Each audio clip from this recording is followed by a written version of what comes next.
The Sicilian is a novel by Italian-American author Mario Puzo. Published in 1984 by Random House Publishing Group, it is based on Puzo's most famous work, The Godfather. It is regarded as The Godfather's literary sequel. In this novel, the spelling of Salvatore Giuliano's name was intentionally changed by Puzo to Guiliano. This novel, though a work of fiction, is based on the real-life exploits of Giuliano. Plot summary: the novel opens in 1950 Sicily, where Michael Corleone, nearing the end of his exile in Sicily, meets with Don Croce Marlo, the capo di capi or boss of bosses in Sicily, his brother, Father Benjamino Marlo, Stefan Andolini, and Sicilian Inspector Federico Velardi. They discuss with Michael the details of his father's agreement to allow Michael to usher the bandit Salvatore Giuliano out of Sicily and to America. Michael is told of a testament, a set of documents Guiliano has composed that would be damning to certain political officials of the Italian government if released. Michael is taken to Guiliano's house where he meets Giuri's parents and Gaspare Aspanupista, Guiliano's second-in-command. Michael is informed that Giuri's pregnant fiancée copywriter is heading to America first, ahead of Guiliano, and only when she sends word back that she is safe, will Giuri leave for America. Michael is also told he is to be entrusted with Guiliano's testament. Maria Lombardo Guiliano gives Michael a Negro statue of the Virgin Mary as a gift as he parts. The bulk of the novel focuses on the life of Salvatore Giuliano and how he rose to his legendary status as a bandit and hero to the Sicilian people. He was born in the village of Montelepri, west of Palermo. His godfather, Hector Adonis, a small man tormented his entire life for his small stature, was a professor of history and literature at the University of Palermo. He is a very close personal friend of the Guiliano family, a mentor for Giuri, and a man who caters to the friends of the friends. In September 1943, the town of Montelepri was preparing for its annual festa for its town's patron saint. Montelepri was a very poor town, and in this period, food was very scarce and often had to be purchased on the black market because of the strict rationing laws that starved the people of Sicily. In reality, all food that was given to the government storehouses was appropriated by the mafia chiefs and sold on the black market for the citizens to buy. The people of Sicily had to break the law in order to eat. Black market laws were rarely enforced, but smuggling was another matter. The Allied military government for occupied territories was using the remnants of the previous fascist government, especially the Carabinieri, to suppress the black market. But since the Carabinieri's pay was irregular, and most of their income was bribes from major black marketeers, they focused their attention on minor operators. On a September morning in 1943, Giuri Guiliano and his best friend Aspanupista traveled to the nearby town of Corleone to procure some food for his sister's engagement party. On the way back, they were stopped by the Carabinieri, and decided to take them on, for the food was too valuable. Giuri was shot, but he also managed to shoot his attacker, a police sergeant, through the eye.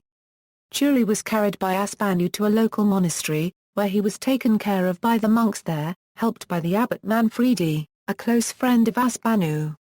Here he was nursed back to health, and Aspanupista developed his undying loyalty to Giuri. Leaving the monastery, he and Aspanu made their way back to Guiliano's home in Montelepri, knowing he was still being sought for the murder of the sergeant. While he was discussing his future with his parents and close family friends, Aspanu was informed that the Marasiello of the local police force was on his way over to arrest Giuri. Giuri and Aspanu flee down the Via Bella of their town, and enter the church. They open fire on the jeeps pursuing them, and although it was not intended, kill some of the soldiers pursuing them. They flee to the Camerata Mountains. Giuri and Aspanu are met by Giuri's godfather Hector Adonis, who tries to dissuade them of the path they are headed on toward banditry. Though Giuri deeply respects and loves his godfather, he cannot be dissuaded. They decide to free the prisoners of Montelepri, unjustly jailed in the nearby Belampo barracks. Giuri narrowly escapes death at the hands of the Corporal Canio Silvestro, whose pistol fails when he points it at Giuri's head. Silvestro then, at the mercy of Guiliano, is spared in an act of mercy, and Churi frees the captives, including two men named Passatempo and Terranova, who join Churi's band. Guiliano at this point, is beginning to become famous in the news throughout Italy. Not soon after daringly robbing the home of a local duke, the Corporal Canio Silvestro, disgraced by his military, asks to join Guiliano's band.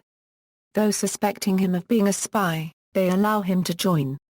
They test his loyalty by asking him to execute Montelepri's Frisilla, the barber, who has informed on Guiliano. Silvestro completes this task, proving his loyalty, and they attach a letter to his body that said "So die all who betray Guiliano." Guiliano had now solidified his domination of the entire northwest corner of the island.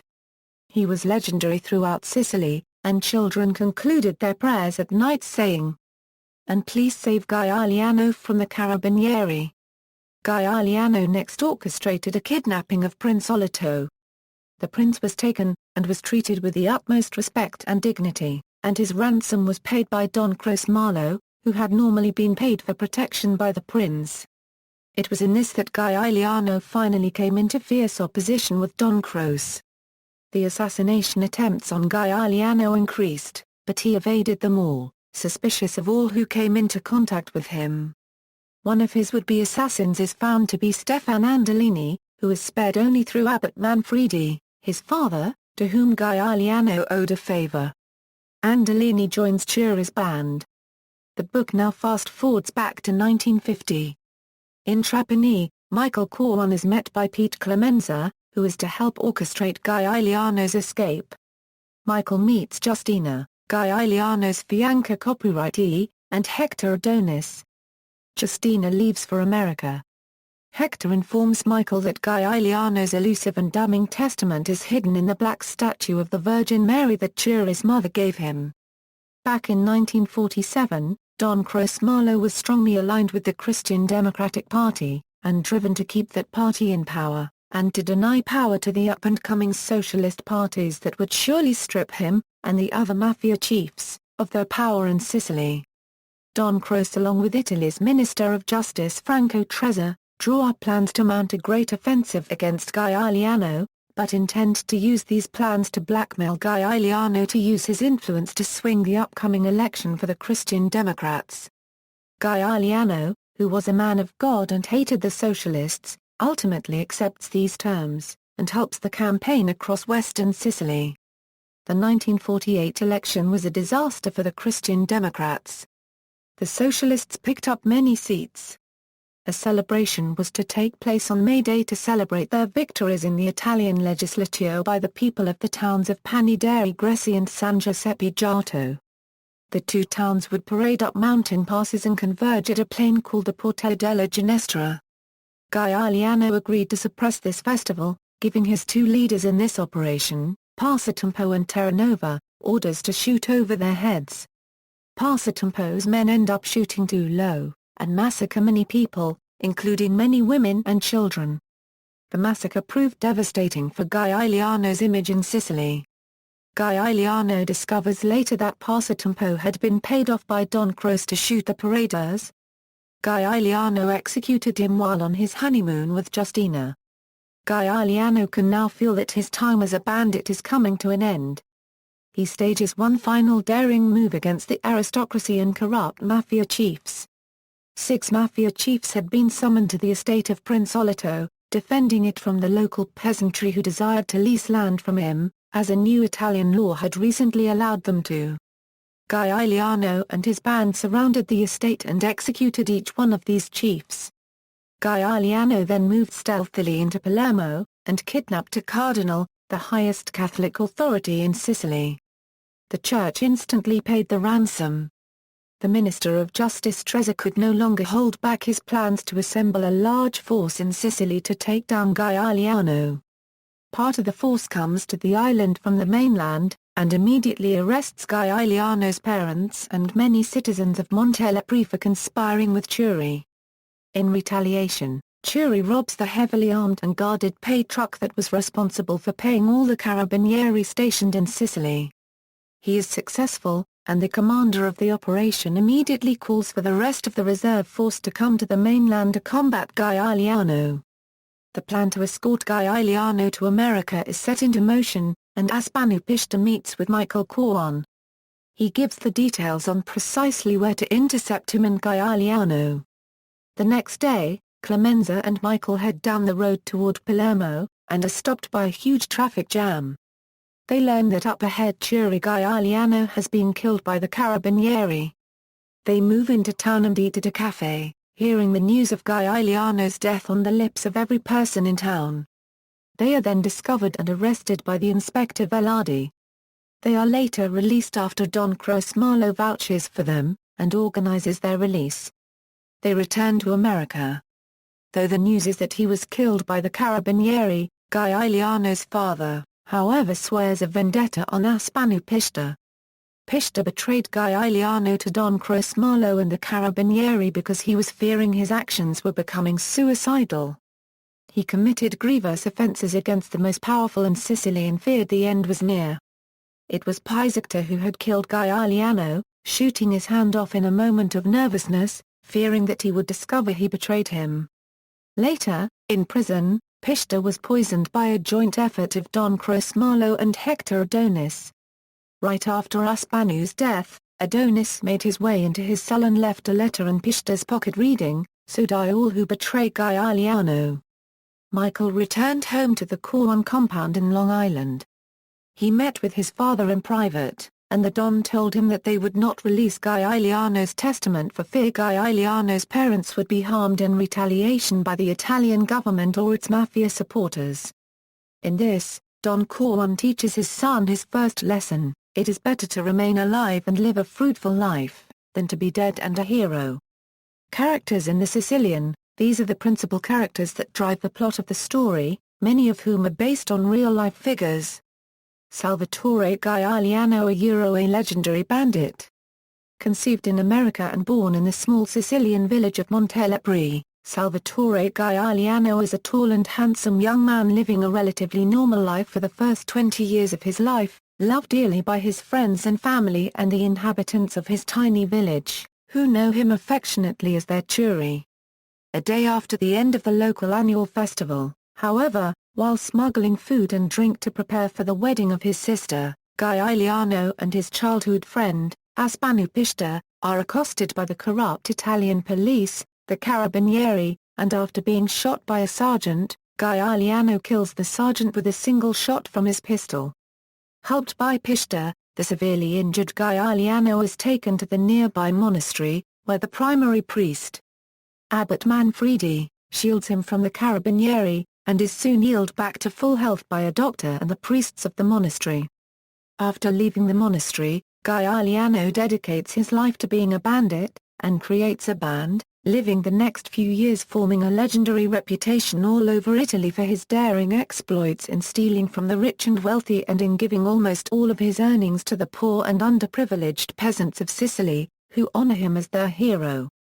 As his reputation and exploits increases, he is hunted both by the Italian government, who form a special task force to capture him, and the mafia, headed by the Capo dei Capi, Don Crosmarlo, whose interests and influence have been severely damaged by Guiliano and his band. Gaspare Aspanupishta, the childhood friend and cousin of Salvatore Giuliano. A sly, thin and handsome young man, suffering from tuberculosis, Aspanupishta was the closest and most trusted friend of Churi Guiliano, who trusted him with his life. As Guiliano's fame and reputation increases, Pishta gradually feels less and less significant, and after much of his advice is ignored by Guiliano, Pishta is approached by Don Cros, who convinces him to betray his childhood friend Churi Guiliano. Michael Corleone, the son of the famed Don Vito Corleone and heir to the Corleone family. Spending a 4-year exile in Sicily, Michael is eager to return home to his family in New York, but is told by his father, Vito, to escort Churi Guiliano safely back to America with him. As he learns more about the reputation and exploits of the legendary Guiliano, Michael becomes extremely intrigued to meet him. Don Crosmalo the extremely powerful Capo dei Capi who wields power not only in the entire island of Sicily but also in Rome and with the Italian government. A legendary negotiator, Don Croce quickly rises to the head of the mafia and early in Guiliano's career, is eager to make Guiliano the heir to his mafia empire, but is unable to do so, due to Guiliano's deep hatred of the mafia. As Guiliano's daring exploits increase and after Guiliano assassinates 6 prominent mafia leaders and severely damages his interests, Don Croce takes the decision to kill Guiliano. Hector Adonis a professor of literature in the University of Palermo and padrino to Guiliano. A diminutive man, Adonis is an elegantly dressed and extremely intelligent academic, who commands influence amongst the mafia. He loved and cared for his godson Guiliano, whom he taught literature in his childhood and for whom he often brought many books to read while visiting him. Film, TV or theatrical adaptations. In 1987, The Sicilian was adapted into a film, directed by Michael Cimino and starring Christopher Lambert as Salvatore Giuliano. However, owing to copyright issues, the characters of Michael Corleone and Clemenza were not included in this movie adaptation. External links: The Sicilian at the Internet Movie Database.